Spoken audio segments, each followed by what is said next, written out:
Hey everyone, welcome to the InvestorBet NFL Week 4 betting preview. I'm going to go through the final 15 games of Week 4. 13 of those being played on Monday morning here in Australia, Sunday over in America, and then there's 2 games being played on the Tuesday here in Australia, and then the Monday evening in America. I'm going to go through each matchup, go through who I think is going to win and why, what I'm considering betting in each of these games, and also kind of what needs to happen for the results, like where teams' strengths and weaknesses are, how you can target that, particularly with your bets. So one thing I always share with as part of InvestorBet, what's worked for me over the past 12 years of doing this full time is using statistics and data to make smart betting decisions. So we're not just betting from our memory of what happened last week. We're using the analytics of team performances, figuring out where their strengths and weaknesses are, and how we can take advantage of that based on the bets that we're putting on to give ourselves the greatest chance of winning and profiting overall. And the exciting thing, now we're up to week 4. This week, I've updated all the team statistics to reflect what's been happening this season so far. So if you watched the previous videos, you would have seen how during the first 3 weeks, we used the previous year's data. Now, once every team's played 3 games, which in general, gives us a better overall picture of how that team performs, because majority of sides have now played different classes of opposition. They play good teams, bad teams, average teams. Whereas, when they've only played 1 or 2 games, there's a lot more teams that are swayed just because they've played bad sides. And, we'll get to it in a second, but even New Orleans, their numbers look really, really good. However, they've been versing, lower tier sides, the teams that haven't been performing well so far. And so you just got to definitely still be slightly wary of there's a couple of teams in that boat. But I'll touch on those as we go through. If you want to use the NFL Bet Finders for yourself, I've put the link down in the description where you can access it. Join the NFL Bet Finders, create an account. Then you can log in and use all these tools for yourself. There's not only the matchups, like you can see here, for every single game and score projections, but also you have the rankings and then the analysis by position. So you can see where teams are either strong or weak defensively to certain positions. And so in these tables here, we can see when we've got red columns, we know that the opponent, in this case, example being the quarterback, can take advantage of that. Then we compare that over to with the player and their trends in passing, rushing, touchdown scoring, receiving yards, and determine, is that player going to be able to take advantage of that? So they're just some of the tools that we use to analyze, and there's a stack more, which you get as part of the Bet Finders. Looking at the first game, New Orleans at Atlanta. This matchup, currently Atlanta are -3. This spread opened -4.5, has come back down to -3. And then the total points for this game opened at 44.5, has come down to 41. My first look on this game was instantly leaning towards New Orleans as the underdog. They've been very, very good so far this season. They won their first 2 games, comfortably beating Carolina. It wasn't just a win, they did win 47-10. And then the really impressive one was on the road against Dallas. But then last week, they tripped up against Philadelphia, and that's the form line between these two sides. New Orleans lost to Philadelphia, and then 2 weeks ago, Atlanta beat Philadelphia with that last-minute drive, resulting in a touchdown to win by 1 point. Since then, Atlanta lost to Kansas City at home. They're on back-to-back home games, which is helpful for them. Looking at this game, there's a few early on that I think are just stay away games from a betting perspective. I really want to see another performance from New Orleans before I really zone in on my opinion of this side. At +3, I did slightly lean to them. This is a divisional matchup, NFC South. So it's likely going to be a close-ish game. And just with these inflated numbers for New Orleans, I've elected to leave this game alone. On paper, numbers-wise this season, New Orleans clearly the better offensive side. However, just got to be wary of their teams that they've played so far in Carolina, Dallas, and Philadelphia. But they only managed 12 points last week against Philadelphia, who aren't the best defensive side. So I'm going to leave that game alone. Cincinnati at Carolina. Cincinnati opened up -5. It's come down to -4.5. The total opened at 46, has moved up to 47 points. Cincinnati are in desperate need of a win. They've lost their first 3 games against the Patriots, Chiefs, and Commanders. So last week losing by 5, the week prior losing by 1 point. They've been in the game in most of them, but unable to get the win. And then Carolina broke their losing streak with a win last week, beating up on Las Vegas 36-22. Andy Dalton took over at quarterback last week for Carolina, and that was a huge difference.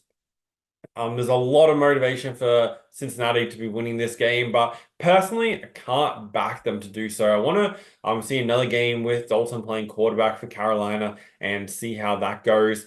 The way I was looking at this matchup is I think it is going to be a high-scoring game. Both these sides have shown, well, especially Cincinnati all season long, have shown they're capable of putting up points, whereas Carolina, their first 2 games really struggled a bit last week, scored 36 points against Vegas. I think Carolina should have no issue throwing the ball here.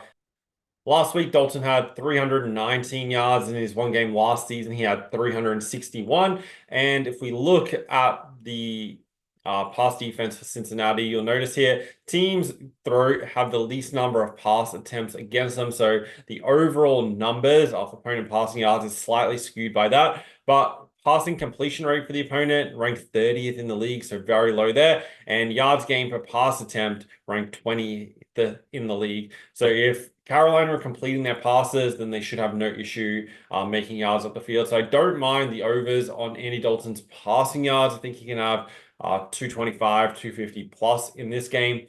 And then also interested in the overs. I haven't decided if this is going to be a betting game as of yet, but that's the way I'm leaning at this current stage. The LA Rams at Chicago. Chicago -3 for this game. They opened -1, moved up to -3. Total open 47.5, come all the way down to 40.5. Firstly, the LA Rams come into this game off a win last week, beating San Francisco. They had a really good fourth quarter rally and win that game in a divisional matchup. Now back on the road. They lost their first 2 games on the road this season against Detroit and Arizona. And against Chicago, it's definitely not going to be easy, especially with this Chicago passing defense. Chicago won their opening game against Tennessee at home, then lost 2 games on the road against Houston and Indianapolis. The way I'm looking at this game, I think Chicago will win. On paper, their offense isn't great. However, the Rams' defense is really terrible. They're one of the worst defensive sides versus the pass and one of the worst rush defenses in the league. So overall, even though Chicago's offense isn't that great, they have a chance to get their offense rolling here against this LA Rams side. And then looking through last week, Caleb Williams had 363 passing yards and 2 touchdowns. So that passing offense really got going last week. And if that happens again this week, then they're going to be very, very tough to beat. LA Rams, from an offensive perspective, they rely a lot on the pass because their rushing stats, yards per attempt ranked 30th in the league, yards before contact ranked 26th, and yards after contact ranked 20th in the league. So with those kind of numbers, they're going to have to rely on the pass. Yet here we see the Chicago pass defense is top 5, top 7 in almost every single category. And so that's going to make it very, very tough for the Rams in this game. So I think it's not like my favorite bet of the week, but I think Chicago get over the line here and win this game. Probably wouldn't lay the points. I'd prefer to take them on the money line as opposed to laying a number here, even if it is under a field goal.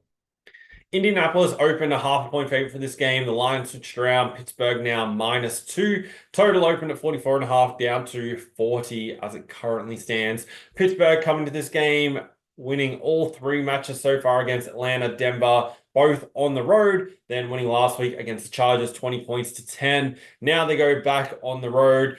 This year, defensively, they've been very, very strong. They've only conceded 10, 6, and 10 points across those 3 games. The Colts lost their opening 2 games, then got a win against Chicago last week, 21 points to 16. This is an interesting game and one I'm pretty keen to bet into. So far this year, Pittsburgh, #1 overall defensive side, conceding less than 10 points per game on average. And they're pretty good at stopping the pass and very good at stopping the rush. Now, for Indianapolis, they have really no passing offense.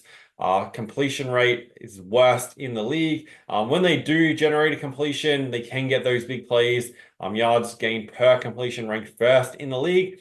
But whether they can generate enough of those against Pittsburgh, the Steelers don't give up a high percentage of completed passes. They just have to be aware of giving up too many yards. They're ranked 17th in opponent yards gained per completion. So as long as Pittsburgh don't give up any big plays, they'll be winning this game.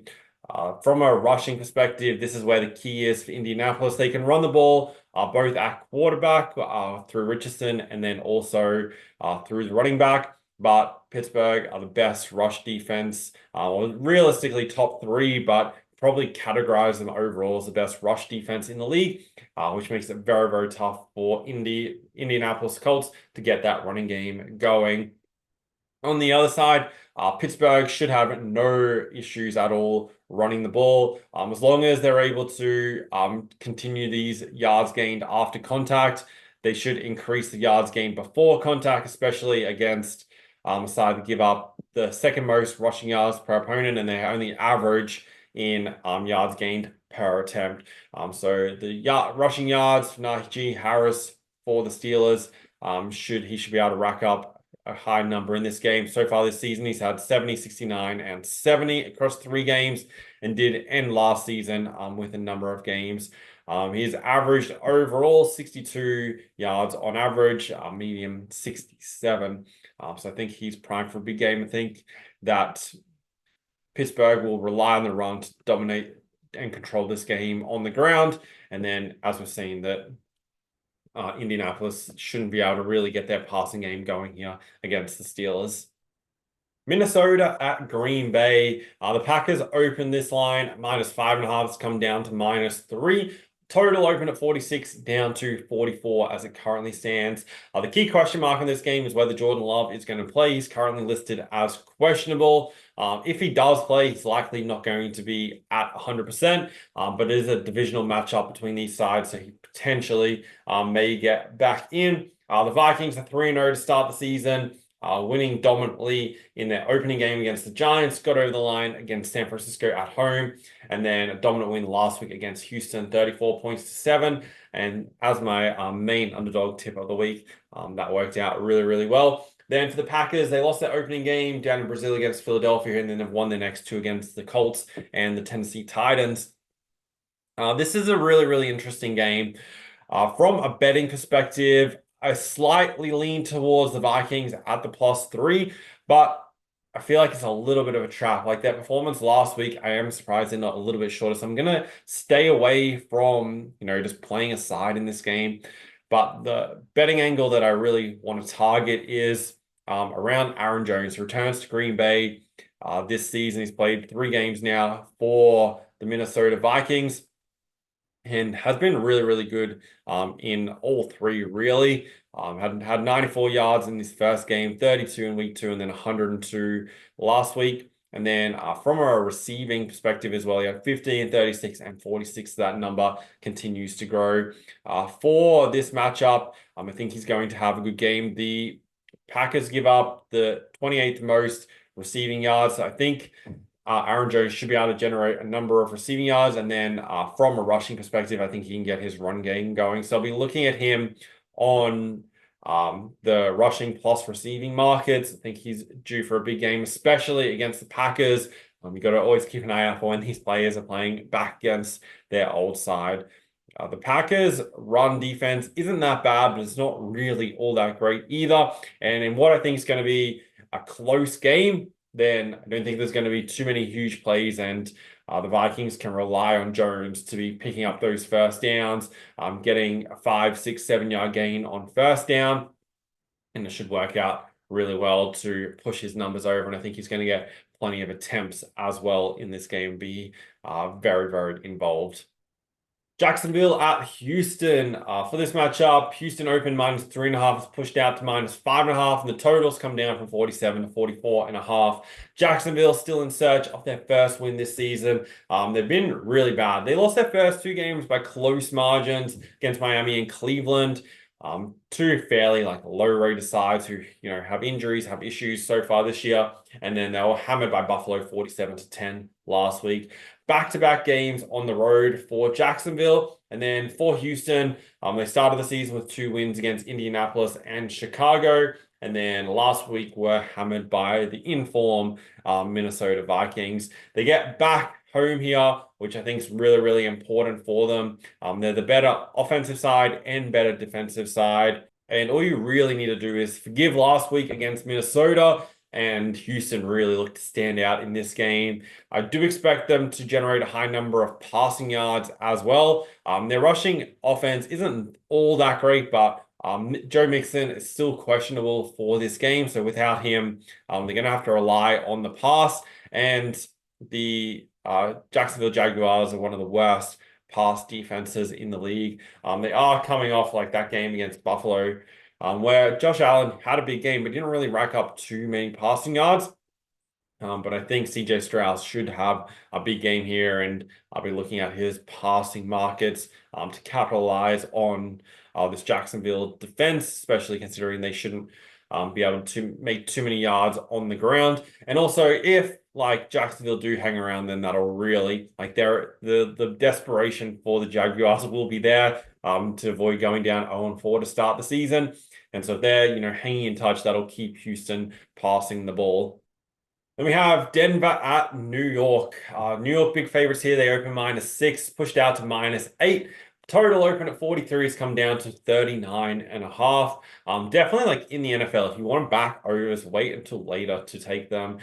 For the most part, you'll generally get the better of the line.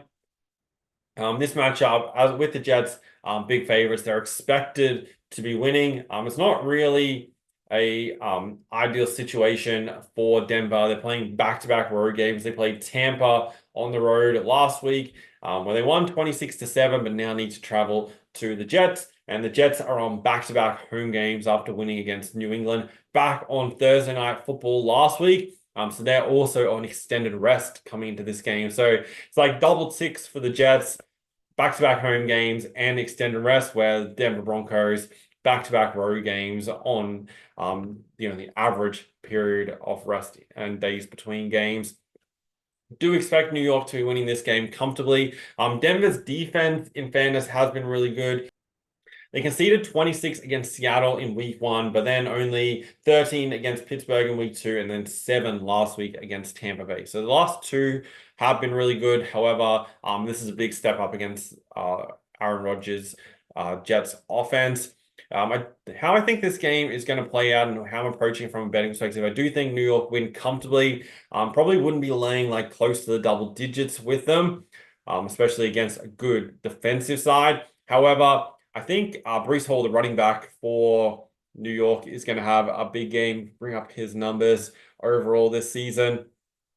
He's rushed for 50 plus in all 3 games so far. And then his receiving numbers, 39, 52, and 29.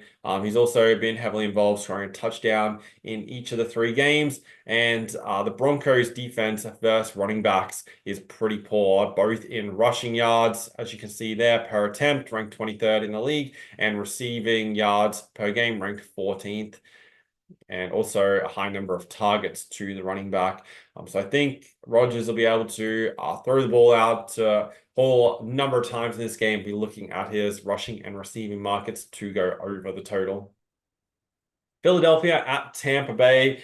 Philadelphia have won 2 of 3 this season, back-to-back road games for them. So not an ideal, situation, but they do face Tampa Bay, who's coming off pretty embarrassing loss last week at home to Denver. It's back-to-back home games for Tampa, so very similar to the previous game between Denver and New York, where you got one side playing back-to-back, the other side back-to-back on the road. But I think Philadelphia are the better side here. There's not a great deal between them in the market. Philly open -3, it's down to -1.5. Total open at 48, down to 42. How I'm looking at approaching this game from a betting perspective is Philadelphia can dominate this game on the ground. They're the 4th ranked rushing side in rushing touchdowns, 3rd ranked in rushing yards, 6th in attempts, and yards gained per attempt and before contact, ranked 6th and 4th in the league. So all key numbers, especially these four, point to, Philadelphia being a heavy run side.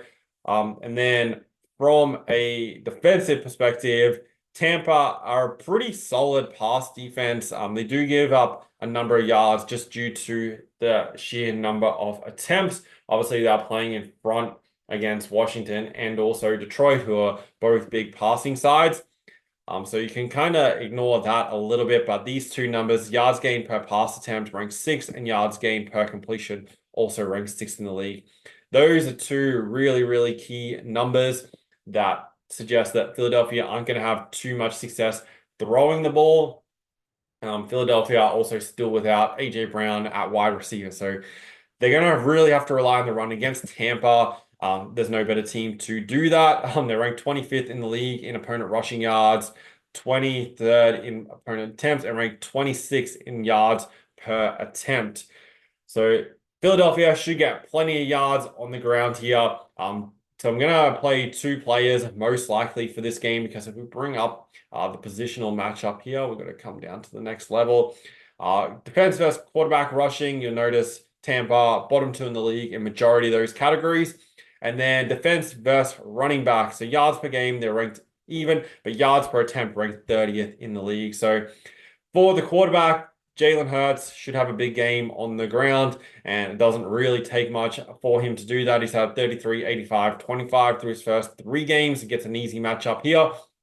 And then Saquon Barkley, 109, 95, and 147. Philadelphia, their strategy to win this game is going to be by running the ball, especially against this Tampa pass defense. That's how they should play it, and it all sets up to be both those players generate high numbers on the ground. So I'd be looking at both of their rushing markets. Washington at Arizona. Arizona open -2.5, pushed out to -3. Total open 46, pushed out to 49 for this game. Washington lost week 1 against Tampa 37-20, but since then won back-to-back games against New York Giants and Cincinnati Bengals. Arizona been going win 1, lose 1, and since week 1 they lost to Buffalo 34-28. Big win against the LA Rams, and then lost last week against Detroit in a fairly low-scoring game. This is Arizona's 3rd straight home game, and it's a back-to-back road game for Washington.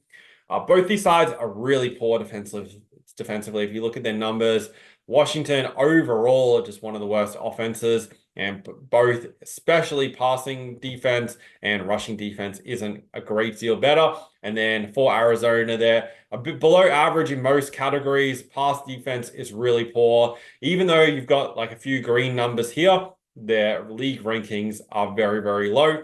And then rush defense is also pretty poor there for Arizona. Now, from an attacking and offensive perspective, both these sides are pretty good offensive sides. Yards gained per pass attempt, ranked 3rd in the league for Washington, ranked 14th in this category for Arizona, but we know they're capable of putting out big plays. They're ranked 14th in yards gained per completion. My first instinct was looking towards Washington, just due to the fact that the form they're in this season have started really, really well. But just with the back-to-back situation and on a shortened week, whereas Arizona 3rd consecutive home game, I'm just going to leave a side alone. However, I do think this is going to be a really high-scoring game. As we're seeing, the number has already moved up to that 49 range. But I do think it's going to be a 45-plus scoring game, so you could kind of play that down a little bit. I also do think Jaden Daniels is going to have a big passing game here against this Arizona defense. And you could also look at some markets there around Kyler Murray for the Cardinals. I think it's going to be a bit of a shootout between these two sides, lots of passing, as both pass defenses are really poor. New England at San Francisco. The 49ers open -11.5. It's down to -10.5, and the total is 45 down to 40.5. San Francisco have had a bit of a sketchy start to the season. A lot of that marred by injuries and just sort of inability to close out games as well. They won week 1 against the Jets at home, then lost back-to-back games on the road against Minnesota and the LA Rams. Now, back at home against the Patriots, they've come up big favorites. This is kind of a stay-away game for me. I think San Francisco win, but the odds are just too short to make it worthwhile backing them. The Patriots won their opening game against Cincinnati, but have lost their past two against Seattle and the New York Jets. All the signs realistically point to San Francisco winning this game. They're the better offensive side. Defensively, the teams are fairly even. New England have been pretty good at stopping the run, so that's in their favor a little bit. Jordan Mason can potentially capitalize on that, but it's just kind of a stay away game for me from betting on this one. The Cleveland Browns at Las Vegas Raiders. Cleveland open -2.5. The numbers held there. The total was 44, all the way down to 36.5. So a big move on the total, down to a very, very low number now between these two sides. Cleveland have lost their two home games, won the game on the road. They're back on the road this week, facing Las Vegas, who's coming off an embarrassing home loss last week against Carolina. A game like a lot of people expected them to be winning, especially considering they beat Baltimore the week prior. However, weren't able to get the job done, losing 36-22. A few of their late points were put up in junk time as well, so the score did flatter them a little bit. For this game, it's one I'm not really keen on betting into. If I had to pick a side, I'd be leaning towards Cleveland, but I do think the market is right. Cleveland should be small favorites. Las Vegas do have a couple of key injuries, both on offense and defense, and that should point towards Cleveland winning this game. Their defense isn't super great this year, but it is better than Las Vegas. And then offensively, Las Vegas are the better side. The thing in Las Vegas's favor is back-to-back home games and a need to show something off what they did last week. However, whether they can do that with those players out is going to be the key question. But this kind of game is definitely a stay away from me from a betting perspective. Kansas City at LA Chargers. We've got another divisional matchup here. Kansas City open -3 all the way out to -7 with the concerns around Justin Herbert, and the total is 45 down to 41.5. When I first looked at this game, I initially thought it's probably going to be a stay away game for me. I think the Chiefs win, but -7, it's a little bit too much, and it's even -7.5 at some places. A little bit too much to lay. They are 3-0 to start the season. And what's interesting, the Chiefs have been able to go 3-0. They've beaten Baltimore, Cincinnati, and Atlanta. When you look at their offensive stats and quickly come down to drive score percentage, they're ranked 6th in the league. A drive turnover, ranked 29th. So turning the ball over a lot. The third down conversion rate, ranked 21st in the league. And then red zone touchdown percentage, ranked 22nd in the league. These are really bad numbers and not ones you'd expect. Firstly, a Chiefs side who's coming off back-to-back Super Bowls, but also a side that's 3-0 to start the season. So the fact that they've done that with those numbers, there's a lot of room for improvement with the Chiefs. Still without Pacheco at running back. A lot of the reliance falls on Patrick Mahomes, which, as I said last week, doesn't really matter all that much, and potentially makes Kansas City even better and less predictable. Defensively, they've been a bit sketchy. The Chargers have definitely been the better defensive side of these two so far this season. However, the key for this game is LA have a lot of injuries, which is going to make it very, very tough for them to win this game, both on offense and defense. And when I was looking through that, just everything pointed to Kansas City winning this game. Probably not going to play the -7, but I think I'll back Kansas City to win this game. I do think Travis Kelce is due for a breakout performance. I think that if we bring up this matchup here, the Chargers don't defend tight ends all that well. Yards per game ranked 19th in the league. And Kelce hasn't had the greatest start to the season, but can put in a good performance here. Kansas City also do have a really good record against LA. They've won the last 5 against them. You see Kelce 34, 5, and 30 yards in each of the 3 games so far, but does average 58.5 across the last season and a bit. And I think he's due for a big game here against the Chargers. Chiefs have that really good record against them, and I think will win this game. I do think the Chargers will struggle to score as well. Offensively, they haven't been great, and the Chiefs' defense has a lot of room for improvement, and I think that's going to happen in this game. So I'd also be looking at the full game under. It has moved down to the 41.5. With Herbert listed as questionable whether he plays or not, I feel like they will play him. Just this game being against the Chiefs.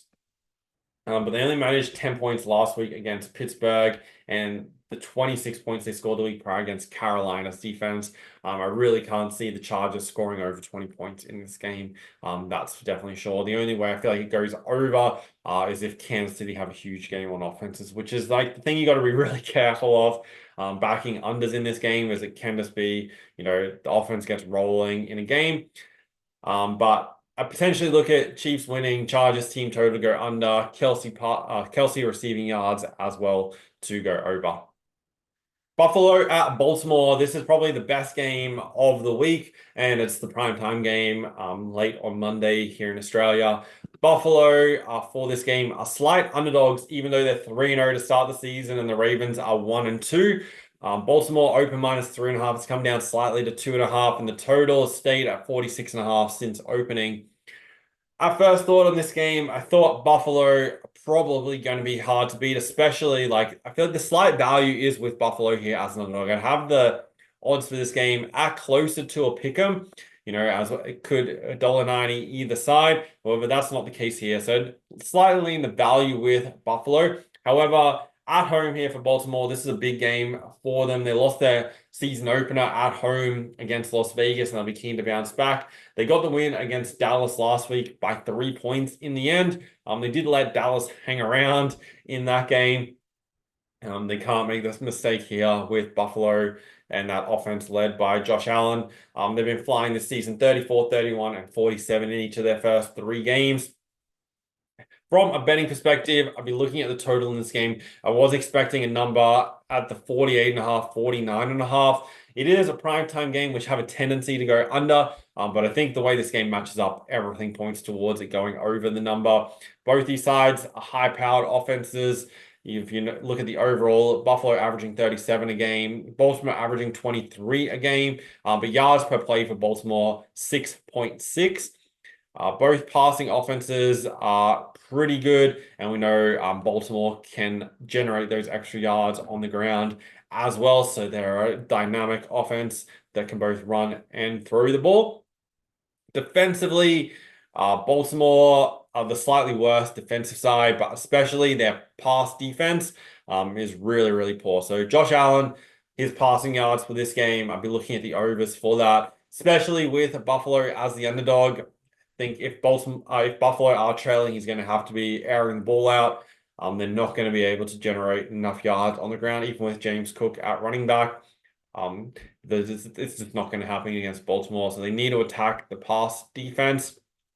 That's what I'll do here. So I'll be looking at Allen's passing yards to go over and be targeting a couple of the receivers as well, especially the tight end and Kincaid, as Baltimore's one of the worst defenses in the league against tight ends. They also don't defend wide receivers as well, which kind of leans towards that poor overall pass defense. And the thing to keep in mind here is Baltimore have been giving up all these passing yards in games where they haven't been leading and have big margins, and teams have been trying to throw the ball around to come back. Obviously they had a big lead against Dallas last week, but aside from that, it was a close game against Las Vegas, and then it was a close game where they were trailing for the majority of the game against Kansas City in week 1. So these numbers definitely aren't that inflated. It's only the Dallas game that you could say has inflated it a little bit, but against Buffalo, who are very good at passing offense, as you can see, number 1 quarterback rating, and then passing yards ranked 14th in the league, but they've been playing in front for a long time, and yards per attempt ranked 3rd and 7th per completion. So all really, really good numbers. Josh Allen doesn't get pressured, only at 7.1%, which is best in the league, and hasn't thrown an interception this season. Also, yards gained after the reception ranked 2nd in the league. Everything points towards this being high numbers for the Buffalo passing offense and receiving, and then also the full game going over the total. I feel like those angles are way better than trying to play a side in this game. On to the Tuesday games. We have Tennessee at Miami. Expecting a low-scoring game here. The totals moved from 47 down to 37. And Miami opened minus 6.5. It's all the way down to minus 2.5. Still don't kind of feel like Miami deserve to be favorite. At the current odds, I'll be leaning towards taking Tennessee as an underdog. Even though they're 0-3 to start the season, they have played Chicago, New York Jets, and Green Bay. So all... like Green Bay and New York Jets, both good quality sides. Chicago, a little bit hit and miss against good sides so far, and they've been hanging around in those games. If you look through, they lost by 7 to Chicago, 7 to the Jets, and then 16 last week against Green Bay. And then the Dolphins had back-to-back home games to start the season, beat Jacksonville by 3 and came from behind. Jacksonville's still yet to win a game. And then Buffalo, they got hammered 31-10, and then last week held to 3 points against Seattle. For this game, not super keen on from a betting perspective. I think it's going to be a low-scoring game, but we've got a very low total to deal with. Potentially play Miami's team total to go under.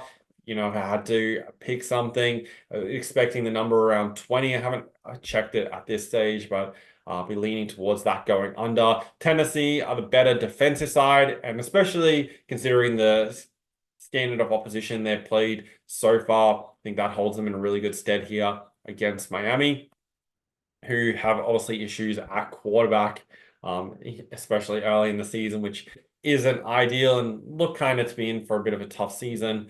Neither of these teams are good offenses though, so that's why we've got such a low total. Tennessee on the average 16 points a game, ranked 28th.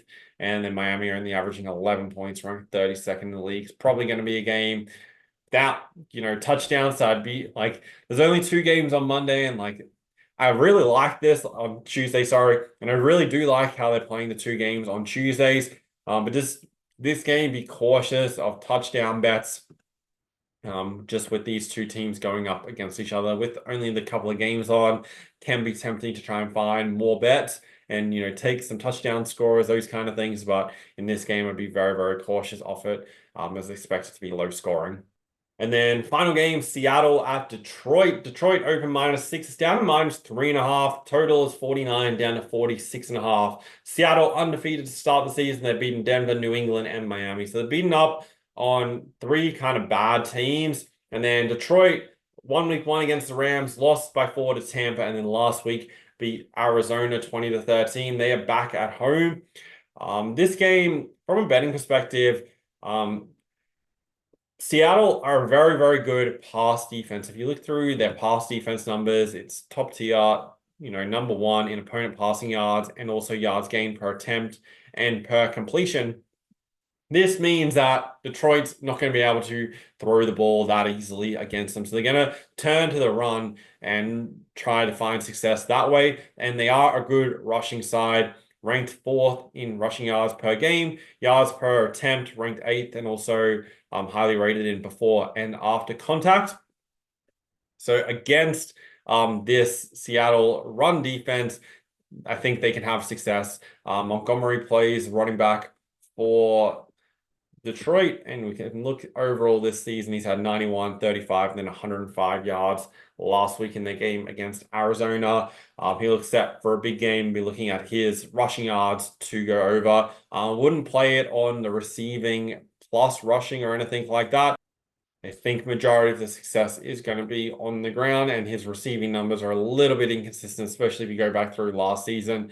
Only had 20 plus in 1 game, which was week 2 this year. So just looking at his rushing numbers for this game, I think Seattle struggle to run the ball themselves against this Detroit run defense, and they should be more so looking to throw the ball. So you could potentially look at Geno Smith's passing yards to go over as the other side of this game. So that's how I'm looking at it. So hopefully this preview of all the games was helpful to give you some insight on how you can approach it from a betting perspective. If you want to use the NFL Bet Finders for yourself, right now, early in the season, this is where you can really get dialed in and get more information about these sides and their performances by using these tools and all the other tools that are included as part of the bet finders.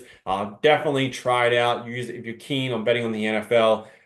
Use it as a tool as part of your research process, and the results that you get from betting will dramatically increase. Like, a lot of people lose money betting on the NFL. It's like one of the hardest sports to profit on because the amount of money invested on it and the lines are so sharp. So if you think you're just able to randomly guess games, throw a few multis together, then you're going to lose a lot of money by trying to do that. So make sure you use the data for your own benefit and use it to capitalize and profit on the NFL betting markets. Really appreciate you guys watching.